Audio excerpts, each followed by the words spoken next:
আল্লাহর হাবিব সাল্লাল্লাহু আলাইহি ওয়াসাল্লামের বয়স তখন 35। বয়স কত? মজার একটা ঘটনা, খেয়াল করে শুনবেন। বয়স কত? 35। কাবা ঘরের পুনর্নির্মাণ হবে।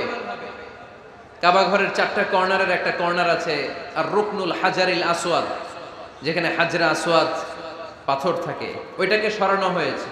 এখন কাবা ঘরের নির্মাণ শেষ, ওই হাজরা আসওয়াদ পাথর নিয়ে এটার কর্নারের মধ্যে সেট করা হবে। কিন্তু কে রাখবে? কারণ হাজরা আসওয়াদ তো যেন তেন পাথর নয়, জান্নাতি পাথর। কিয়ামতের দিন এই পাথরের ভেতরে আল্লাহ একটা জিহ্বা দিবে, 2টা চোখ দিবে। এই পাথর বলবে, আল্লাহ এই লোকগুলো আমারে চুমু দিয়েছিল, এর উসিলায় আজকে তুমি তার জান্নাতে ঢুকায় দাও। তো এটা অনেক সম্মানিত পাথর, এই পাথরকে বহন করাটাও সম্মানিত। 4 দলের মক্কার 4 নেতা বলে, এই সম্মান আমরা হাতছাড়া করতে চাই না, কেউ এই পাথরে হাত দিতে পারবে না। এক নেতা কয়, আমি নিব, আমি নিয়ে এটা কাবা ঘরে রাখবো। দ্বিতীয় নেতা বলে, না, এই পাথর আমি অন্য কাউরে দেব না, এটা অনেক সম্মানের, অনেক প্রেস্টিজিয়াস ইস্যু, আমি এই পাথরটা হাতে নিয়ে কাবা ঘরে রাখবো। তৃতীয় নেতা বলে, না, রক্তের গঙ্গা বইয়ে দেব, কিন্তু এই পাথর কাউরে দেব না। চতুর্থ নেতা বলে, না, আমি নেব। কিলাকিলি আছে না নাই? পাথর কয়টা? নেতা কয়জন? 4 জন। কিভাবে এই সম্মানিত পাথর নিয়ে সেট করবে?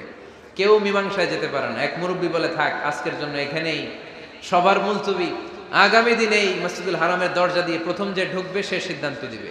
আল্লাহর মেহেরবানি, এর পরের দিন এই পথ দিয়ে ছুটে এসেছে বিশ্বনবী মুহাম্মদ।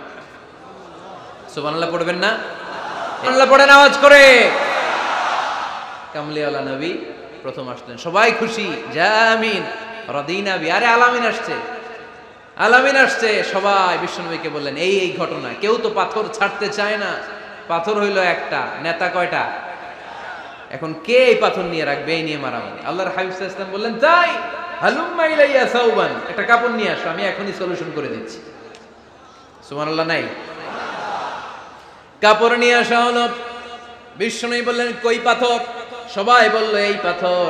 আল্লাহর হাবিব সাল্লাল্লাহু আলাইহি ওয়াসাল্লাম মোবারক হাত দিয়ে পাথরটা তুললেন। 4 নেতারে বললেন, ও 4 নেতা, কাপড়ের 4 কর্নারে তোমরা ধরো। 4 নেতা কাপড়ের 4 কর্নারের মধ্যে ধরলো। বিশ্বনবী নিজ হাতে পাথরটা নিয়ে কাপড়ের মাঝখানে রেখে দিলেন। এবার বিশ্বনবী আগে আগে যায়, 4 নেতারে বললেন, 4 কর্নার ধরে পাথরটারে নিয়ে আমার পেছনে পেছনে আসো। কাবার কাছে যে বিশ্বনবী আবার নিজ হাতে পাথরটা তুললেন, আবার নিজ হাতে কাবার ভেতরে রেখে দিলেন। পড়েন সুবহানাল্লাহ। সম্মান আসলে 4 নেতার দিকে যায় নাই, সম্মান গিয়েছে বিশ্বনবীর দিকে। এতক্ষণ কাউরে দিবে না, এখন কেউই ধরতে পারে নাই, তারপরেও খুশি। সুবহানাল্লাহ কইবেন না? প্রথমে যে হাজরে আসওয়াদ পাথর ধরছে কে?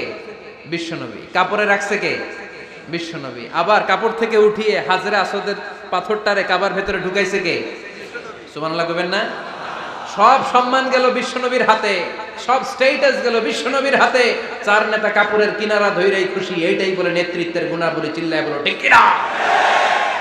কনফ্লিক্ট রিজলভিং অ্যাবিলিটি, বিরোধ নিষ্পত্তি করার কোয়ালিটি থাকা চাই, তবেই তিনি নেতা।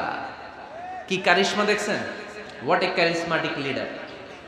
এতক্ষণ রক্তের বন্যা বইয়ে দিবে, কাউরে দিবে না পাথর। এখন কেউই ধরতে পারে নাই, কিন্তু স্লোগান দিতেছে জিন্দাবাদ। আসরা নাই? নেতা হইলে এরকম নেতা হইতে হবে। মদিনাতে আউস আর খাজরাজ গোত্রের যুদ্ধ 120 বছরে। কয় বছর? কেউ থামাতে পারে না, রক্তক্ষয়ী যুদ্ধ। আল্লাহর হাবিব সাল্লাল্লাহু আলাইহি ওয়াসাল্লাম মক্কা থেকে মদিনায় এসে 7 দিনের ব্যবধানে 120 বছরের যুদ্ধ থামাইয়ে দিলেন। এতদিন এই গোত্রের লোকের সাথে এই গোত্রের কোনো বিয়ে নাই, এই গোত্রের লোকের সাথে এই গোত্রের কোনো অর্থনৈতিক লেনদেন নাই।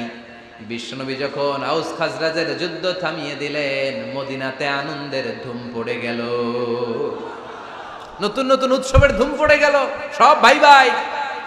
নেতা হইলে এরকম নেতা হইতে হবে, কোনো মারামারি থাকতে পারবে না সমাজে। চিল্লায় কোন ঠিক কিনা? নেতা আসলেই সমাধান, নেতা আসলেই। সহিহ বুখারীতে একটা কিতাব আছে, কিতাবুস সুলহ, মীমাংসার অধ্যায়। একটা বাব আছে, বাবু কওলিল ইমামি লি আসহাবিহি ইযহাবু বিনা নুসলিহ বাইনাহুম। ইমাম সাহেবের এই কথা যে আমাদেরকে নিয়ে চলো, আমরা মিলাইয়ে দেব, এটা আল্লাহ রাসূল সাল্লাল্লাহু আলাইহি ওয়াসাল্লামের একটা বিখ্যাত ডায়ালগ। ডায়ালগটা কি? খেয়াল করে শুনেন। যুদ্ধ, মারামারি আর ঝগড়া শুনলেই আল্লাহ রাসূল সাল্লাল্লাহু আলাইহি ওয়াসাল্লাম বলতেন, ইযহাবু বিনা নুসলিহ বাইনাহুম। আরে আমরা আছি তো, আমগরে নিয়ে যাও না, আমরা মিলাই দিব। সুবহানাল্লাহ পড়েন। মারামারি দেখলে বিশ্বনবী মিলায় দিতেন। আল্লাহর হাবিব সাল্লাল্লাহু আলাইহি ওয়াসাল্লাম বলতেন, আলা উখবিরুকুম বিআফদালি দারাজাতিন মিনাস সালাতি ওয়াস সিয়ামি ওয়ান নুসুক, রোজা, নামাজ, সালাতের চেয়ে বড় একটা সওয়াবের কাজ আছে, ওটা কি আমি তোমাদের বলবো না? সাহাবারা বললেন, সেটা আবার কি? বিশ্বনবী বললেন, ইসলাহু যাতিল বাইন, দুইজন ঝগড়া করতেছে, তুমি ঝগড়া না লাগায় দিয়া মিলাই দিবা, এর চেয়ে ভালো কাজ হয় না। জোরে কোন ঠিক কি না? সবচেয়ে শ্রেষ্ঠ কাজ। নোয়াখালীতে আগুন লাগলে আপনারা কি দিয়ে নিবা? কি দিদায়? পানি। অনেকে ওই জায়গায় তেল ঢালে। জ্বলতেছে কি? আগুন। আগুন নিবানোর জন্য ঢালবেন কি? অনেকে ঢালে কি?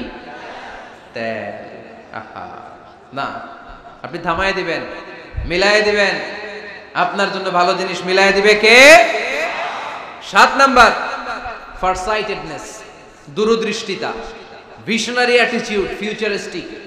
নেতা অনেক দূর দেখতে পায়, তিনি দূরদর্শী। কর্মী যত দূর দেখে, নেতাও যদি তত দূর দেখে, দেশ চলবে? কথা বলেন। কর্মী যদি দেখে 500 মিটার, নেতার দেখতে হবে কয় মিটার? 1000 মিটার। কর্মী যদি দেখতে পায় 1000 মিটার, নেতার দেখতে হবে কয় হাজার মিটার? 2000 মিটার। কারণ নেতা হবে ফিউচারিস্টিক, ভিশনারি, স্বপ্নবাজ, স্বপ্নচারী। নেতাকে স্বপ্ন দেখতে হয়, ওই স্বপ্ন জাতিকে দেখাতে হয়। চিল্লায় বলেন ঠিক কি না? মানুষ তার স্বপ্নের সমান বড়। আপনি কত বড় আপনার স্বপ্ন শুনলে বোঝা যাবে। স্বপ্ন সেটা না যেটা মানুষ ঘুমিয়ে ঘুমিয়ে দেখে, স্বপ্ন সেটা যেটা অর্জনের আকাঙ্ক্ষা মানুষকে ঘুমাতে দেয় না। আল্লাহর হাবিব সাল্লাল্লাহু আলাইহি ওয়াসাল্লাম স্বপ্ন দেখিয়েছেন সাহাবাদেরকে, বিশ্ববিজয়ের স্বপ্ন, ইসলামকে বিজয়ী শক্তি হিসেবে দেখার স্বপ্ন। চিল্লায় বলেন ঠিক কি না? আল্লাহর হাবিব বলতেন, ইন্নাল্লাহা জাওয়ালি আল আরদা ফারাআইতু মাশারিকাহা ওয়া মাগারিবাহা। আল্লাহ তাআলা গোটা বিশ্বটাকে ছোট্ট করে আমার সামনে দেখিয়েছে। আমি ফুটবলের সাইজের এই পৃথিবীর প্রাচ্য পাশ্চাত্য, ডানে বায়ে সামনে পেছনে সবটাই দেখেছি। ওয়া ইন্না মুলকা উম্মতি সায়াবলুগু মা জুবিয়ালি। যত দূর আল্লাহ আমারে দেখিয়েছে, তত জায়গায় লা ইলাহার পতাকা পতপত করে একদিন উড়বে। কোন একদিন এদেশের আকাশে কালিমার পতাকা উড়বে। সেদিন সবাই খোদাই বিধান পে দুঃখ বেদনা ভুলবে। এটাই আমাদের স্বপ্ন। চিল্লায় বলেন ঠিক কি না? স্বপ্ন দেখতে জানতে হয়। সুলহে হুদাইবিয়া চলতেছে, সন্ধি। 1400 সাহাবা নিয়ে বিশ্বনবী মক্কায় আসলেন উমরা করতে। কাফেররা বলে, গো ব্যাক, অ্যাবাউট টার্ন, ফিরে যাও, হবে না। আল্লাহ রাসূল সাল্লাল্লাহু আলাইহি ওয়াসাল্লাম অনুরোধ করলেন, দাও না, উমরার নিয়ত করে এসেছি। ইজার আর রেদা পড়ে কাফেররা বলে, না, আগামী বছর, এই বছর হবে না, চুক্তি করো। চুক্তির মধ্যে লেখা হলো, মা খাবা আলাইহি মুহাম্মাদুর রাসূলুল্লাহ। ঠিক আছে, চুক্তি 10 বছরের, মুহাম্মদ রাসূল সাল্লাল্লাহু আলাইহি ওয়াসাল্লামের পক্ষ থেকে চুক্তি। কাফেররা বলে, না, আমরা তো তোমার রাসূলুল্লাহ মানি না। তোমার রাসূলুল্লাহ মানলে তো মা সাদাদনাকা আলা শাই, তোমার সাথে কোনো ঝগড়াই নেই, রাসূলুল্লাহ কাটো। সাহাবীরা তেড়ে উঠলেন। ওমরে ফারুক বলেন, মুখ সামলে কথা বল। সুহাইল ইবনে আমির, তোর জিহ্বাটা আমি টেনে ছেড়ে ফেলবো, সাবধান।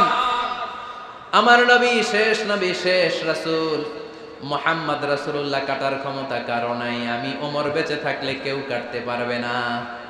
বিশ্বনবী বললেন, ওমর সরে যাও, কেটে দাও। সুবহানাল্লাহ কইবেন না? মুহাম্মদ রাসূলুল্লাহ কাফেররা মানে না। কাফেররা কয়, তুমি লেখো মুহাম্মদ ইবনে আব্দুল্লাহ, আব্দুল্লাহর বেটা মুহাম্মদ। কারণ মুহাম্মদ রাসূলুল্লাহ যদি এই সন্ধিতে থাকে, চুক্তি, তার নিচে আমরা সিগনেচার করি, তার মানে এটাই প্রমাণ হয়ে যায় আমি তোমাকে রাসূল বলে মানি। আমরা কাফেররা তোমাকে রাসূল বলে মেনে নিয়েছি। নো, তোমার রাসূল বইরা মানলে তো খেলা এখানেই শেষ। কাটো, রাসূলুল্লাহ লেখা যাবে না, লিখতে হবে আব্দুল্লাহর বেটা মুহাম্মদ। কোন সাহাবারা রাজি হয় না। কথা শুনতেছেন? সাহাবারা বলে, রক্তক্ষয়ী যুদ্ধ হবে, আমার নবীর নামের পরে রাসূলুল্লাহ লিখতেই হবে। বিশ্বনবী বললেন, কেটে দাও। কারণ সাহাবারা দেখতেছে এতটুকু, বিশ্বনবী দেখে অতটুকু। বিশ্বনবী অন্য প্ল্যানে আগাচ্ছেন। বিশ্বনবী ভাবলেন, 10 বছরের যুদ্ধ বিরতি যদি হয়ে যায়, আমি আমার লোকদেরকে ঠিক করব। আমি তারবিয়া, তালিম, তাহজিব, তামাদ্দুন দিয়ে মদিনাটাকে একটা কল্যাণ রাষ্ট্রে পরিণত করব। আমি আমার ফোর্সকে সাজাবো, আমি আমার সাহাবাদেরকে প্রশিক্ষিত করব। এই 10 বছরের ব্যবধানে আমি গোটা বিশ্বকে ঝাঁকি মেরে কাঁপিয়ে দেব। কিন্তু সাহাবারা পড়ে আছে রাসূলুল্লাহর মধ্যে। সাহাবারা পড়ে আছে কই? সাহাবারা এর চেয়ে বেশি ভাবতে পারতেছে না। সাহাবারা বলে রাসূলুল্লাহ কাটা যাবে না, বিশ্বনবী বলেন কেটে দাও। তার মানে নেতা কর্মী যদি দেখে 500 মিটার, নেতার দেখতে হবে 1000 মিটার। চিল্লায় বলেন ঠিক কি না? নেতার 9 নাম্বার গুণাবলী, a leader should be very strategic. নেতাকে কৌশলী হতে হয়। কৌশল না জানলে উনি নেতা হতে পারে? বলেন। ডিপ্লোম্যাটিক কোয়ালিটি, কূটনীতি যদি না জানা থাকে নেতা হইতে পারবে? আল্লাহর হাবিব সাল্লাল্লাহু আলাইহি ওয়াসাল্লামের মতো বড় কূটনীতিবিদ পৃথিবী দেখেছে? কথা কন না কেন? দেখেন কি ধরনের স্ট্র্যাটেজি আমার নবী ফলো করতেন। আমার নবী যদি যুদ্ধ করতে কোথাও যেতেন, অ্যাটাক করবেন ডান দিকে, অ্যাটাক করবেন কোন দিকে? খায়বার অ্যাটাক করবেন, খায়বার ডানে। বিষ্ণুনবী বের হতেন মদিনার বাম দিক দিয়ে। যাবেন কই? ডানে। আওয়াজ করে বলেন যাবে কই? কিন্তু মদিনা থেকে বের হইতেন কোন দিক দিয়ে? বাম দিক দিয়ে। লোকেশন আর ডাইরেকশন কখনো কারোর সাথে শেয়ার করতেন না। উনি কই যাচ্ছে কেউ বুঝতো না। বাম দিক দিয়ে বের হয়ে অনেক ঘুরে তারপরে ডান দিকে যেতেন। সুবহানাল্লাহ পড়বেন না? অ্যাটাক করার সময় 3টা অপশন দিতেন, choose any of the options. যে বলতেন নাম্বার 1 আসলিম তাসলাম, ইসলাম মানো, ভাই ভাই আমার হৃদয়ে চলে আসো, তোমরাও ভাই আমরাও ভাই, দুনিয়াতেও শান্তি আখিরাতেও শান্তি। এটা যদি ভালো না লাগে, option 2 you pay the tax, we provide you the security. তোমরা ট্যাক্স দিবা, আমরা তোমাদেরকে সিকিউরিটি দিব। ইয়াতুনা আল জিজিয়াতা আন ইয়াদিন ওয়া হুম সাগিরুন, তোমরা জিজিয়া দিবা, আমরা সিকিউরিটি দিব। প্রথম অপশন মুসলমান হইলা না, আমাদের ভাইও হইলা না। দ্বিতীয় অপশন ট্যাক্সও দিবা না, কাফির থাকতে মনে চায় থাকো, খ্রিস্টান থাকো, ইহুদি থাকো, ধর্মান্তরিত হওয়া লাগবে না, খালি ট্যাক্স দিবা, ওইটাও ভালো লাগে না। 3 নাম্বার অপশন হচ্ছে the sword will decide what gonna happen among আস, তলোয়ার ফয়সালা করবে এখন কি হবে। সুবহানাল্লাহ কইবেন না? প্রথমেই যেই কোথাও অ্যাটাক করতেন বিশ্বনবী, সবসময় ডিফেন্সিভ মোডে থাকতেন, আত্মরক্ষার মোডে থাকতেন। আক্রমণ করা হলে মেনে নিতেন, ধৈর্য ধারণ করতেন। ধৈর্যের সীমা যখন ছাড়িয়ে যেত তখন বিশ্বনবী হাত তুলতেন, চিল্লায় বলেন ঠিক কি না? যুদ্ধের ময়দানেও যখন সেনাপতি পাঠাতেন বলতেন খবরদার নারীদের গায়ে হাত তুলো না, বৃদ্ধাদেরকে মেরো না, শিশুদেরকে মেরো না, ওই এলাকার পাদ্রীদের গায়ে হাত তুলো না, ওই এলাকার গবাদি পশুগুলোকে হত্যা করো না, গাছপালাগুলো ধ্বংস করো না। তোমাদের বিরোধী যোদ্ধারাও যদি তলোয়ার রেখে দিয়ে হাত তুলে বলে আল আমান, সিকিউরিটি সিকিউরিটি, আমরা আমান চাই, নিরাপত্তা চাই, তাকেও মেরো না। সুবহানাল্লাহ পড়বেন না? গোটা বিশ্বকে সভ্যতা শিখিয়েছেন। মক্কা বিজয়ের পরে গণধর্ষণ করেন নাই, গ্রামকে গ্রাম তিনি জ্বালিয়ে দেন নাই, হাজার হাজার লক্ষ লক্ষ শত্রুকে এক বাক্য দিয়ে ক্ষমার ঘোষণা দিয়েছেন, চিল্লায় বলেন ঠিক কি না? As a father, as a teacher, as a commander, as a leader, as a lawgiver, as a lawmaker, as a reformer of the society, Muhammad is the superman of the world. আওয়াজ করে পড়তে হবে আল্লাহু আকবার। কূটনীতি কারে বলে? Diplomacy কারে বলে? স্ট্র্যাটেজিক অ্যাটিটিউড কারে বলে? শিখে নেন। বদরের প্রান্তরে বিষ্ণু ঈসা ইসলাম উপস্থিত হলেন। ওই যে কাফেরদের তাবু, কাফেররা আসছে 3 দিন আগে, মুসলিম সৈনিকরা পৌঁছলেন 3য় দিন। এসে বিষ্ণু ঈসা ইসলাম সবাইকে বললেন কত হতে পারে কাফের, কেউ বলতে পারে না। 2 জন রাখাল পেয়ে জিজ্ঞেস করলে, এই রাখাল কয়দিন ধরে আছো? আমরা 1 সপ্তাহ ধরেই বদরে আছি। শুনতেছেন? শুনতেছেন? উনি বললেন ওই যে কাফেররা যে আসছে কয়দিন আগে? কয় 3 দিন আগে। 3 দিন আগে। কত হবে সংখ্যা? কলু কাসীর, অনেক। কত হইতে পারে? রাখাল 2 টাকা জানি না। আল্লাহ রাসূল সাল্লাল্লাহু আলাইহি ওয়াসাল্লাম চিন্তায় পড়ে গেলেন, কারণ ওনার যুদ্ধে অ্যাটাকের সিস্টেম ছিল শত্রু সংখ্যা কত এটা আমাকে জেনে নিতে হবে। সুবহানাল্লাহ পড়বেন না? অনেক কৌশল হাতড়িয়ে এবার বিশ্বনবী আবার রাখাল 2 টাকে ডেকে পাঠালেন, বললেন কাম ইয়ানহারুনা কুল্লা ইয়াউম, ওরা আসার পর থেকে প্রতিদিন খাওয়ার জন্য কয়টা করে উট জবাই করে? এবার ওরা বলল প্রথম দিনে ইয়াউমান তিসআন, প্রথম দিন খাওয়ার জন্য উট জবাই করেছে 9টা। অফিল ইয়াউমি সানি 10, আর দ্বিতীয় দিনে উট জবাই করেছে 10টা। বিশ্বনবী বললেন তাই ইদান আল কওমু মা বাইনা 900 ওয়াল আলফ, তাহলে কাফেররা 900 থেকে 1000 এর মধ্যে হবে। কত ছিল কাফেরের সংখ্যা? বদরের যুদ্ধে কাফেরের সংখ্যা ছিল কত? 1000। কিভাবে নমুনা দেখে আলামত সংগ্রহ করতেন? ওরা কয়টা উট জবাই করেছে 2 দিনে প্রথম দিন 9টা, দ্বিতীয় দিন 10টা। বিশ্বনবী হিসাব মিলাই ফেললেন যোগ বিয়োগ দিয়ে, কাফেরের সংখ্যা 900 থেকে 1000-এর মধ্যে হবে। হিসেব করে দেখা গেল 1000 সৈনিক এসেছিল সেই বদরের যুদ্ধে। চিল্লায় বলো আল্লাহু আকবার। স্ট্র্যাটেজি জানতে হয় না, তাকে কৌশল জানতে হয়।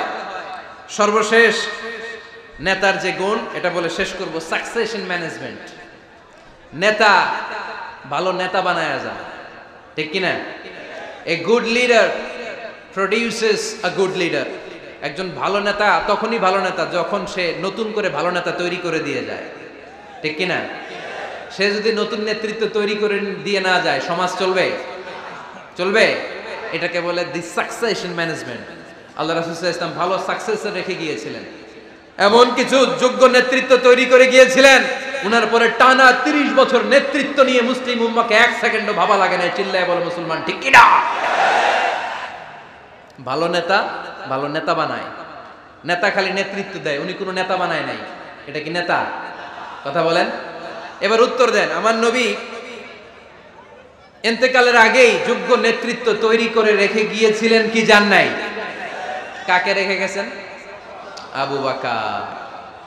আরহামু উম্মতি বি উম্মতি আবু বকর। এই উম্মতের সবচেয়ে রহমদিল। আর কারে রেখে গিয়েছেন? ওমর। আশাদ্দুহুম ফি আমরিল্লাহি ওমর। আল্লাহর জমিনে আল্লাহর দ্বীন বাস্তবায়নে সবচেয়ে কঠোর ছিল ওমর। ওনার ক্যারেক্টারিস্টিক এমন ছিল, কথার আগে হাত চলতো, জোরে কোন ঠিক কিনা? আল্লাহর হাবিব সাল্লাল্লাহু আলাইহি ওয়াসাল্লাম বলতেন, লা নাবিয়্যা বা'দি ওয়ালা রাসূলা। আমার পরে নবীও নাই, রাসূলও নাই, তবে লাউ কানা বা'দি লাকানা ওমর। আমার পরে যদি নবী হওয়ার যোগ্যতা কারো থাকে, আমার ওমরের সেই যোগ্যতা আছে।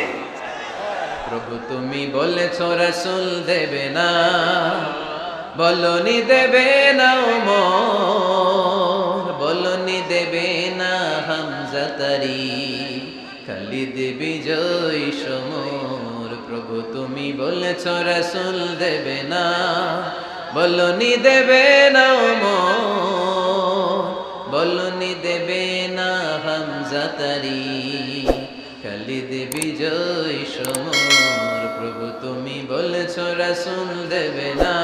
সুবহানাল্লাহ পড়েন।